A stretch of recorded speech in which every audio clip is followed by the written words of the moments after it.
आजचा दिवस आहे सरप्रायझिंग. का ते पुढे कळलंच. लंच ब्रेक झाल्याच्या नंतर आम्हाला माहिती पडलं की आज सरांचा बड्डे आहे. त्यानंतर आम्ही दोघं गेलो रिबॅन्स अँड बलूनमध्ये केक आणण्यासाठी आणि इकडचे केक बघून असं वाटतं की सर्व घरीच घेऊन जाऊया. 15 मिनिटं वाट बघितल्याच्या नंतर फायनली एक केक डिसाईड केला. सरच्या ऑफिसला गेल्यावरती समोरलं तिथं ऑलरेडी 6 केक होते, त्यात आमचा एक 7वा केक.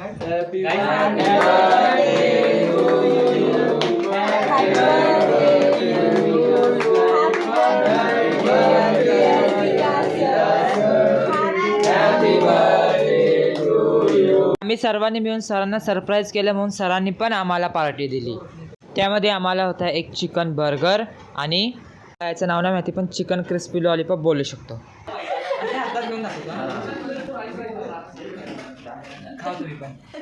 सेकंड टाइम बर्गर खाते पण मला माहितीच नाही बर्गर खातात कसा. आणि बर्गरची टेस्ट बोलली तर खूप क्रिस्पी आणि टेस्टी. आजचा दिवस हसत खेळत कसा निघून गेला काही समजलंच नाही. आपण भेटूया नेक्स्ट व्हिडिओमध्ये. तोपर्यंत सर्वांना बाय बाय.